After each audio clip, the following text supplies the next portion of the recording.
Hello friends, அனைவருக்கும் வணக்கம். சமையல் பல வண்ணம் சேனலுக்கு உங்களை அன்புடன் வரவேற்கிறேன். இன்றைக்கி என்ன பார்க்க போகிறோம்னா, சோயா பிரியாணி பண்ண போகிறேன். அதுக்கு இங்கே பார்த்தீங்கன்னா எல்லாமே நான் இப்போ எடுத்து வச்சிட்டேன். இங்கே பார்த்தீங்கன்னா ஹோல் ஸ்பைசஸ், பிரிஞ்சி இலை, அதுக்கப்புறம் கிராம்பு, சோம்பு, கிராம்பு, நட்சத்திர சோம்பு வந்து ஒரு அரை எண்ணெய், பட்டை வந்து ஒரு 2-3 பீஸு, சின்ன பீஸு, 3 ஏலக்காய் எடுத்துருக்கிறேன். அது கூடவே வந்து பார்த்திங்கன்னா நல்லா ஒரு பெரிய வெங்காயமாக நான் கட் பண்ணியிருக்கிறேன். ஏன்னா சின்ன வெங்காயமும் நான் ஆட் பண்ண போகிறேன். அப்புறம் தக்காளி 2, பச்சை மிளகாய் 2, இஞ்சி, பூண்டு. இங்கே வந்து 2 டம்ளர் ரைஸ் ஊற வச்சுருக்கிறேன். சாதாரண சாப்பாட்டு அரிசி தான். அதுக்கப்புறம் இங்கே பார்த்தீங்கன்னா சோயா வந்து நல்லா ஒரு 3 தடவை வாஷ் பண்ணிவிட்டு ஒரு 10 நிமிஷம் சுடுதண்ணியில் போட்டு நல்லா வேக வச்சுட்டு அதையும் நல்லா பிழிஞ்சு எடுத்து ரெடியாக வச்சுருக்கிறேன். இப்போ இந்த சைடு குக்கர்லேயும் பார்த்தீங்கன்னா ஒரு 4 கரண்டி எண்ணெய் ஊற்றி வச்சுருக்கிறேன். இப்போ நம்ம எண்ணெய் காஞ்சிடுச்சு. இப்போ நம்ம இதை போட்டுக்கலாம். எல்லாத்தையும் போட்டு ஒரு 10 செகண்ட் வதக்கிக்கலாம். அப்போ தான் இதில் இருக்கிற வாசமெல்லாம் வெளியில் வரும். நம்ம வீடியோவில் நிறைய பிரியாணி ரெசிபிஸ் போட்டிருக்கிறோம். உருளைக்கிழங்கு பிரியாணி, மட்டன் பிரியாணி, அதுக்கப்புறம் சோயா பிரியாணி, எல்லாமே நான் போட்டிருக்கிற வெஜிடபிள் பிரியாணி எல்லாமே இருக்குது. பாச்சு இப்போ பெரிய வெங்காயத்தை சேர்த்திக்கலாம். இன்றைக்கி வந்து பார்த்திங்கன்னா நல்லா இந்த கல்யாண வீட்டில் விசேஷங்கள்ல எல்லாம் பார்த்திங்கன்னா இந்த மாதிரி தான் பிரியாணி செய்வாங்க. இது நான்வெஜ்ஜுக்கும் இதே மாதிரி செய்யலாம், நல்லா இருக்கும் டேஸ்ட்டு. சின்ன வெங்காயம், பச்சை மிளகாய், இஞ்சி, பூண்டு, கொத்தமல்லி, புதினா இது எல்லாம் நல்லா ஒரு 2-3 நல்லா இடித்து நம்ம சேர்த்துனோம்னாலும் டேஸ்ட்டு சூப்பராக இருக்கும். சரி, இப்போ இது நல்லா வதங்குறதுக்குள்ளார நம்ம அங்கே வச்சுருக்கிறத அரைச்சிட்டு வந்துடலாம்.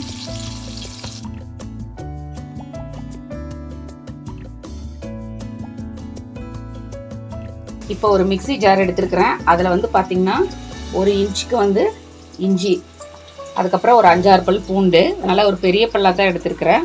அதுக்கப்புறம் பார்த்திங்கன்னா ஒரு சின்ன கப் அளவுக்கு சின்ன வெங்காயம். இது நல்லா ஒரு கோர்ஸாக அரைச்சிக்கணும், கொரன்னு அரைச்சிக்கணும், அப்போ நல்லாயிருக்கும். இதை அரைச்சிட்டு வந்துடலாம். இப்போ பார்த்திங்கன்னா இந்த மாதிரி நல்லா கொரன்னு அரைச்சிட்டு வந்துருக்கிறேன் பாருங்கள், இப்படி இருக்கணும்.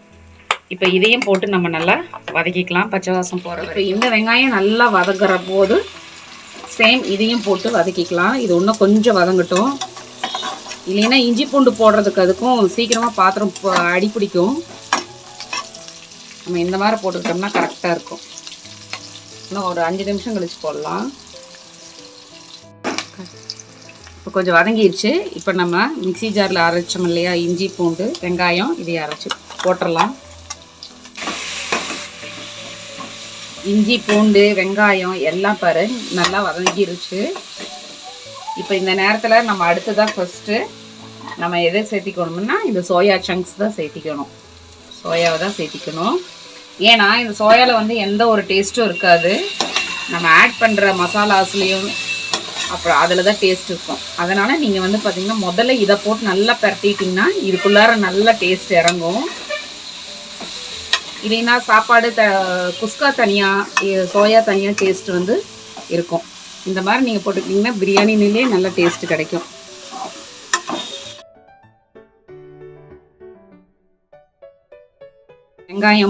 தக்காளியும் பச்சை மிளகாவும் சேர்த்திக்கலாம்.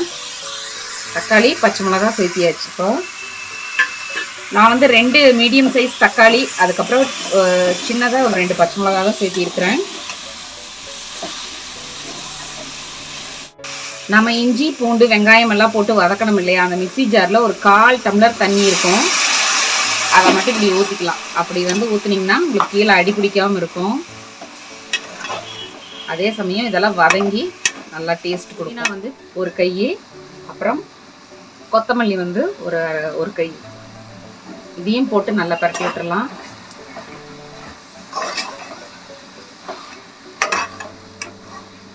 இப்போ மசாலாவெல்லாம் சேர்த்திடலாம்.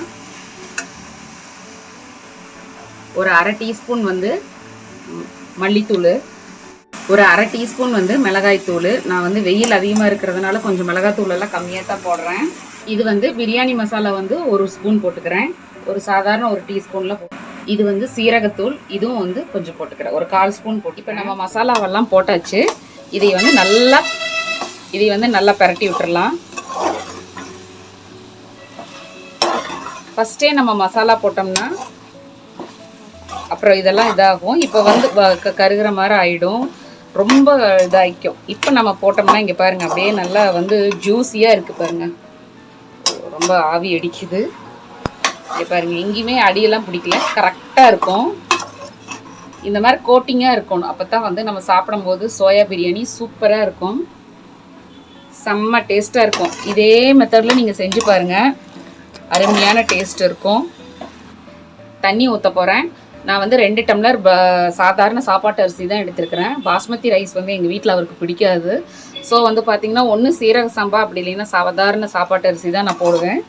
ஓகே, இப்போ இதுக்கு தேவையானங்கிற தண்ணி ஊற்றிக்கலாம். இப்போ 2 டம்ளர் ரைஸுக்கு நான் வந்து 2 சொம்பு தண்ணி ஊற்றுவேன். ஏன்னா 1 சொம்பு தண்ணி வந்து 2 டம்ளர் பிடிக்கும், அதனால். இப்போ அரிசி ஊற வச்சிடலாம், அந்த தண்ணியும் கொஞ்சம் சேர்த்தி கொஞ்சம் தண்ணியும் சேர்த்து இப்போ ஊற்றுறேன். இது 1 2 சொம்பு தண்ணி ஊற்றியாச்சு, கரெக்டாக இருக்கும். உங்களுக்கு நல்ல சாதம் வந்து இன்னும் கொஞ்சம் உதிரியாக வேணும்னா இதில் சும்மா 1 மடக்கு தண்ணி மட்டும் நீங்கள் கம்மி பண்ணிக்கிங்க. இல்லை கொஞ்சம் குழவா வேணும்னா அதே 1 டம்ளர் 1 மடக்கு தண்ணி வந்து அதிகப்படுத்திக்கிங்க.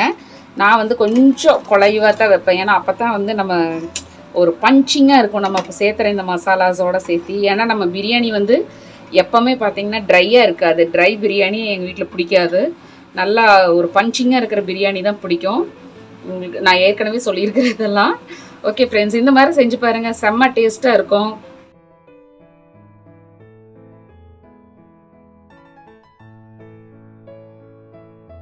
வந்து தண்ணி வந்து கொதிக்க போகுது. நம்ம ஆல்ரெடி வந்து 2 ஸ்பூன் வந்து உப்பு போட்டிருக்கிறோன்னு சொன்னோமா, நான் உப்பு செக் பண்ணி பார்த்தேன், ஒரு 1/4 ஸ்பூன் வந்து இப்போ போடுற மாதிரி இருக்குது. ஓகே, இதை மட்டும் போட்டுக்கலாம், அவ்வளோதான். ஓகே ஃப்ரெண்ட்ஸ், இப்போ பிரியாணிக்கு ஊற்றின தண்ணி வந்து கொதிக்க ஆரம்பிச்சிருச்சு. இப்போ நம்ம வந்து ரைஸு சேர்த்திக்கலாம், 2 டம்ளர் ரைஸு. இப்போ அரிசி போட்டாச்சுங்க. நம்ம அரிசி போட்டதுக்கப்புறம் இது நல்லா ஒரு கிளறி விட்டுடலாம். கிளறி விட்டுட்டு நான் வந்து எப்போவுமே குக்கர் விசிலெல்லாம் வந்து அதுக்கப்புறம் நம்ம திறப்பமில்ல, அப்போ தான் வந்து நெய் ஊற்றுவேன். அப்போ தான் டேஸ்ட்டு நல்லா வாசமாகவும் இருக்கும். இப்போ ஊற்றினோம்னா அதெல்லாமே வந்து தெரிவிக்காது. இப்போ வந்து லைட்டாக கொஞ்சம் புதினா இலை மட்டும் இப்போ போட்டுக்கிற மறுபடியும், அவ்வளோதான். நம்மளுடைய ரைஸ் பிரியாணி வந்து இப்போ ரெடியாக போகுது. இப்போ குக்கரை மூடி ஒரு 2 விசில் விட்டுக்கலாம்.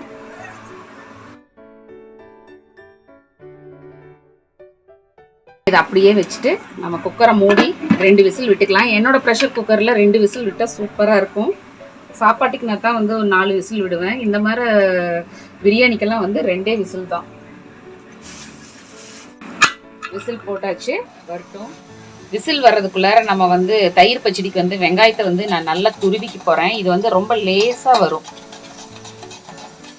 நல்ல சன்னமாக. நம்ம சில்லி எல்லாம் போடுவோம்ல, அப்போ வந்து வெங்காயம் வந்து சைடாக இது இந்த மாதிரி தான் துருவி வச்சா நல்லாயிருக்கும்.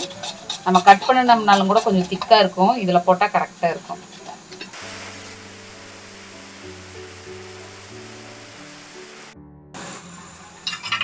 இங்கே பாருங்கள், நல்லா ரொம்ப லேசாக வந்திருக்கும். இங்கே பார்த்தா தெரியுதா?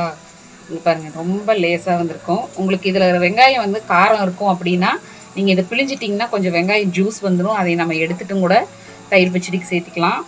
இப்போ இது வந்து நானும் என் ஹஸ்பண்ட் தான் சாப்பிட போகிறோம். ஸோ வந்து எங்களுக்கு ஓகே இந்த காரம். குழந்தைங்க சாப்பிட்றாங்கன்னா கண்டிப்பாக வெறும் தயிர் தான் அவங்களுக்கு கொடுப்பேன் நான். அவங்களுக்கு வெறும் தயிர், எங்களுக்கு வெங்காயம் போட்ட தயிர், அவ்வளோதான். கூடவே வந்து நான் வந்து வெள்ளரிக்காய் சேர்த்துறேன், அதனால் ஒரே ஒரு வெங்காயம் தான் சேர்த்துக்கிட்டேன். நான் வெள்ளரிக்காயோட தோலை வந்து எடுத்துட்டு பாதி தான் போட போகிறோம். இந்த வெயிலுக்கு அதுக்கும் கொஞ்சம் இந்த மாதிரி குளிர்ச்சியாக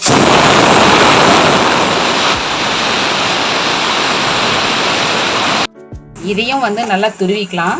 இந்த மாதிரி துருவினோம்னா, இல்லைன்னா நம்ம பீஸ் போட்டோம்னா ரொம்ப நறுக்குன்னு இருக்கும். இந்த மாதிரி பண்ணோம்னா ரொம்ப லைட்டாக இருக்கும், சாப்பிட்றதுக்கும் நல்லா இன்ட்ரெஸ்ட்டாக இருக்கும். இப்போ பாருங்க எப்படி இருக்குன்னு, ரொம்ப தின் ஸ்லைஸ் தான் இது. இது அப்படியே எடுத்து கண்ணில் கூட வச்சுக்கலாம், கருவளையும் இருந்தாலும் கூட போயிடும். ஃபோக்கஸ் ஆகுதா? Okay, right. நான் இது துருவன மாதிரி சேர்த்திக்கிறேன். ஸோ இந்த பிளேடில் சீவுறேன். நான் அதை கட் பண்ணியிருந்தேன்ல, அதையும் பாருங்கள் கட் பண்ணிட்டேன் ஸ்லைஸாக. ஒன்றும் இல்லை, ஒரே மாதிரி இருக்கிறதுக்காக நான் அப்படி பண்ணுறேன். வெயில் தாங்க முடியல, அதுதான் விஷயம். அவ்வளோதான். சூப்பராக நம்மளுடைய தயிர் பச்சடிக்கு ரெடி ஆயிடுச்சு. இப்போ இதில் வந்து என்னென்ன சேர்த்த போகிறோம்னா, கண்டிப்பாக உப்பு சேர்த்திக்கணும்.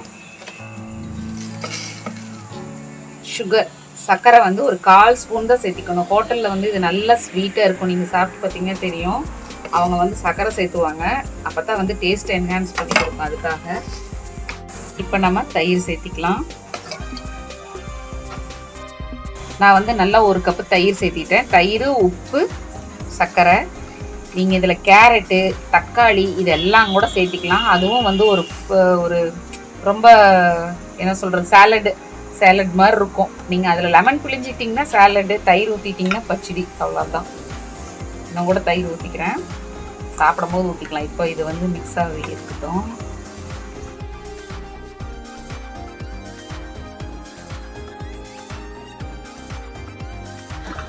விசில் இறங்கிடுச்சு. குக்கர் திறக்கிறேன்.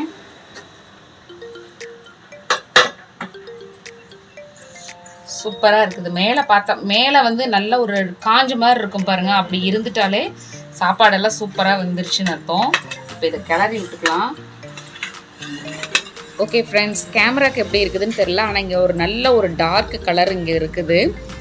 இது கேமராவில் கொஞ்சம் லைட்டாக தெரியுதுன்னு நினைக்கிறேன். ஓகே, ஆனால் பார்த்தீங்கன்னா டேஸ்ட் அல்டிமேட்டாக இருக்கும். இது மாதிரி நான் நிறையா டைம் செஞ்சுருக்கிறேன். நிறைய பிரியாணி வெரைட்டிஸும் நம்ம சேனலில் போட்டிருக்கிறேன். இதே மாதிரி நீங்கள் நான்வெஜ்லேயும் ட்ரை பண்ணி பாருங்கள். சைட் டிஷ்ஷாக நீங்கள் சிம்பிளாக எது வேணாலும் நீங்கள் வச்சுக்கலாம். சூப்பராக இருக்கும். வெறுமனே சாப்பிட்டாலும் சூப்பராக இருக்கும். செம்மையான சோயா சங்க்ஸ் பிரியாணி செம்மையாக இருக்கும் சாப்பிட்றதுக்கு. எங்கள் வீட்டில் இது வந்து எங்கள் பாப்பாவுக்கு ரொம்ப ஃபேவரெட்டு. அதனால் வந்து இப்போ அவள் அடிக்கு ஒருக்க அதை கேட்குறா, சின்ன பாப்பா. அவளுக்காகவே இப்போ நான் இதை செஞ்சுருக்கிறேன். நீங்களும் இதே மாதிரி செஞ்சு பாருங்கள், செம்மையாக இருக்கும் சாப்பிடும்போது. நீங்கள் சைட் டிஷ்ஷாக வந்து எது வேணாலும் வச்சுக்கலாம். ஒரு தொக்கு மாதிரி, காலிஃப்ளவர் தொக்கு, கத்திரிக்காய் தொக்கு, அந்த மாதிரி எது வேணாலும் வச்சுக்கலாம். நான்வெஜ்ஜும் கூட வச்சுக்கலாம்.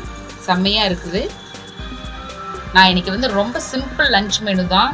இன்றைக்கி பார்த்தீங்கன்னா சோயா சங்க்ஸ் பிரியாணி, அதுக்கப்புறம் வெள்ளரிக்காய் வெங்காயம் போட்ட பச்சடி, தயிர் ஊற்றி வச்சு பச்சடி செம்மையாக இருக்கும். ஓகே, சமையல் பல வண்ணம் சேனலை சப்ஸ்கிரைப் பண்ணுங்கள். தேங்க்ஸ் ஃபார் வாட்சிங்.